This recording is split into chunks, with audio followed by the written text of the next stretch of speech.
Hi, everybody. This is Olivia Collette, And I'm Randy Masters. and this is Making Nice. And today we're making nice on evil. Evil is such an interesting topic because we mentioned in another segment that people throw around labels pretty loosely and they throw them around as insults. Evil is something you hear pretty often on both sides. And it's a really, really strong word. And I mean, I was saying to you in a private discussion that when I use it, I'm usually, either joking or I'm exaggerating, but it's not something that I personally use a whole lot as an insult.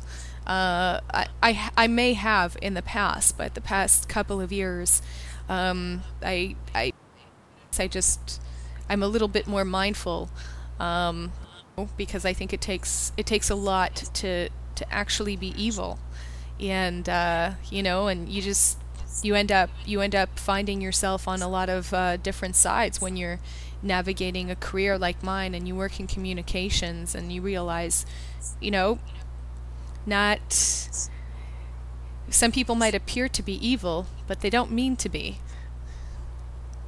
Yeah. Yeah, and evil's a word I'm sensitive to in political discussions because I'm often on the receiving end of being called evil, or my champions are. I was a Bush voter for two elections, and then found my guy being called not only wrong but evil, Yeah. and a war criminal, and things that I blanch at when I hear. And so, what tempers me when I'm having these discussions is I'm thinking, do I consider my opponent wrong and misguided, or do I consider them worse than that, evil? And Mhm. if you can check yourself and think about that when we're in political discussion, that's what I try to do for myself. Mhm. I think conservatives generally see liberals in the U.S. as wrong and misguided, and Mhm. I think the left, the Bill Mahers of the world, see conservatives as evil and Bill Maher's a cr- libertarian. criminally evil. Bill Maher's a libertarian. Okay. He, I, you might not like to claim him as one of your own, but he is. That's how yeah. he identifies himself. Is that I he might he I mean he doesn't like truthers. Yeah. you know? I mean that's I one of don't the claim I don't claim libertarians because I'm not one. I'm a okay. conservative, and Mhm. and what I consider libertarian is somebody who's conservative on money issues, but is very liberal on social issues. Okay. And Bill may fit that category. I don't know how he fits on economic issues, but he's Yeah. John Stewart or Bill Maher. Somebody would when they call George Bush evil, Mhm. Dick Dick Cheney evil. Mhm. Those are guys that I looked up to and respected and voted for twice.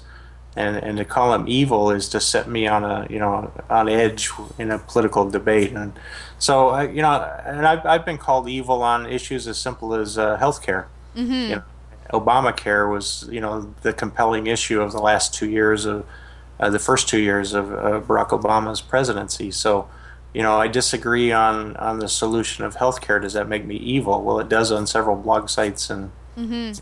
and Twitter posts. So Mhm. and I don't know how you see that issue in terms of Well, healthcare and the good intent of people who disagree with universal healthcare. why don't you tell me a little bit where you stand on healthcare? Because I mean, look, let's forget that people called you evil, but something I'm really Mhm. interested in is understanding. Is I mean, I believe that healthcare is a human right. Mm. That's what I believe. The WHO believes that healthcare is a human right, and I think you can be, if you don't have access to healthcare, literally have you don't have access to healthcare, and you can't even you wouldn't even get a loan to be able to indebt yourself to receive healthcare. It can Mm. seriously hinder your ability to work. And so, how does that keep you on an even keel with everybody else if you're living, in an idyllic, egalitarian society? Um, and not everybody has the same opportunities in that regard. But if you give everybody access to healthcare, it levels things out. Right. Um, You used a good word there, egalitarian. In the US, we got off probably on the wrong foot maybe 30, 40 years ago into employer-based healthcare. You get your healthcare from your employer. And that was a function of labor unions and the big industries. Healthcare benefits were cheaper than direct pay, so they negotiated healthcare benefits. And now we're deeply entrenched in a system across the country that's employer-based, and it's a wrenching change to get to a new system. Mm-hmm. Conservatives, again, this is one of those big, scary issues that I talked about in the last segment that really Mm-hmm. set people on edge. And, you know, everybody wants reform in some sense. Everybody wants some protection against pre-existing conditions, locking you out of healthcare. Everybody wants a catastrophic cap so that, if an illness that happened to our mutual friend Roger Ebert, were to happen to us, would we be financially devastated? That's a big, scary issue too. Mm-hmm. What's the solution for that? How do we get from the entrenched employer-based system to a fully universal health care? That's just a huge change in our system. Mm-hmm. And we didn't achieve it. What we achieved was a muddled middle where Mm-hmm. I still have my health care through my employer and it works pretty well. And 85% of people like their current care, but they wanted some reforms. You want pre-existing conditions, you want catastrophic. How do we achieve those? Wow, that's a big scary discussion. Mm-hmm. And but it But just, doesn't advance if sorry, just cut out again. I don't know. that particular system. So I'm sensitive to that term. But doesn't it cost more if you end up having more people in debt who can't afford to pay their debts? Doesn't that affect the economy? It does. I mean, it's not a perfect system. I Mm-hmm. think it's a good system, and I think it gets underplayed how good it is. America's healthcare system is pretty good. I mean, people come here for our healthcare, and America is one of the innovators in medical technologies. But no one's Uh, arguing. No one's arguing whether or not it's good. People are yeah, arguing whether or not it's fair. right. And fair is a good word, in a political discussion on that. It's not something conservatives use often. Is fair. Uh, Good term. I'm glad you brought it up. Um, because fair and liberty collide. I Mm-hmm. want America is about liberty. I want liberty. I want the government to pave the roads and kill the bad guys and stay out of my way. Is what Dennis Miller said on his radio show one day. Mm-hmm. Do I want them to provide me health care? No, I don't. Um, do I believe in a safety net so that people are taken care of? Absolutely. Conservatives are compassionate. We want a safety net. We want protection for our own families. But But how do you uh, propose to create that safety net for people who aren't in a position to go to have a decent private healthcare insurance? How do what's their safety net? How do you get it? yeah, and I don't propose to have all the answers on that. Mm-hmm. I think it was an absolutely necessary discussion, and I think we only got to the muddled middle.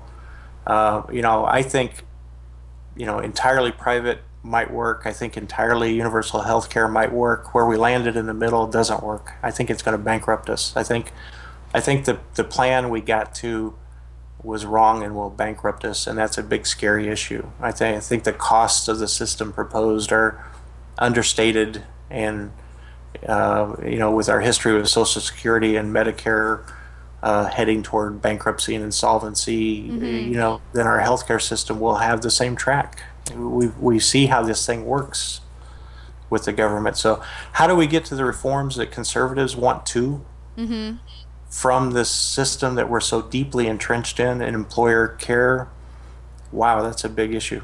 Yeah. I don't know the answer. I just know that I count my opposites with good intent. Mm-hmm. I understand egalitarian. I understand fair Yeah. is the intent. I understand that. Do I think it works as a system? No. And I hope people credit me that with good intent as well.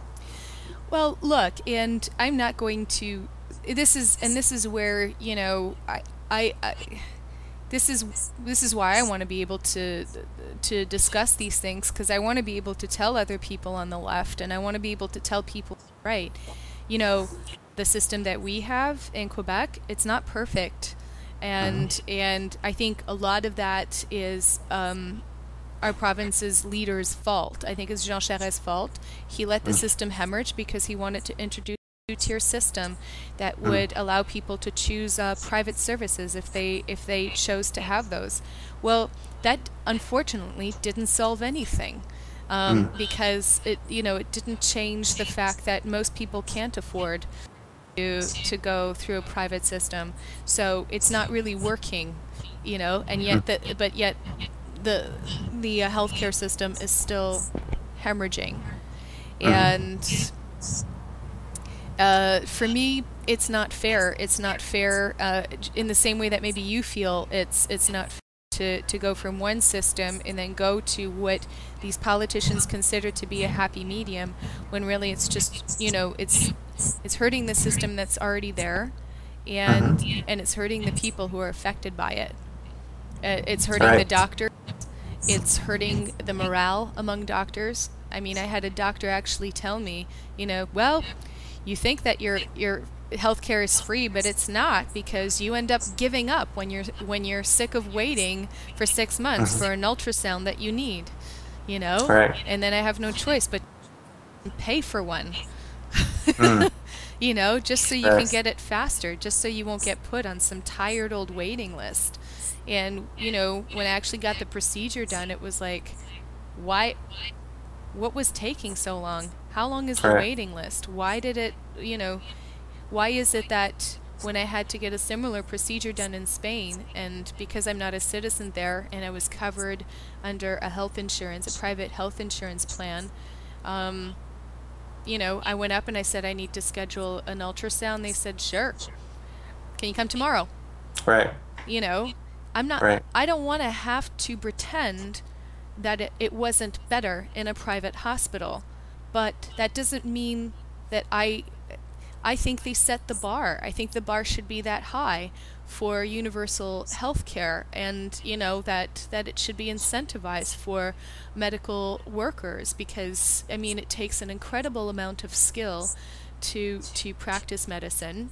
Hmm. uh, and they're put in really extremely difficult situations, depending on what part of medicine they practice.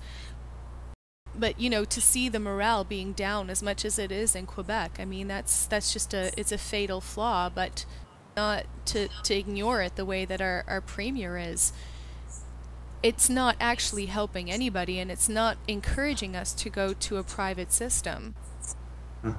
It So I guess it's a little bit like what you're saying as well. A two-tier system is not a good solution. Right.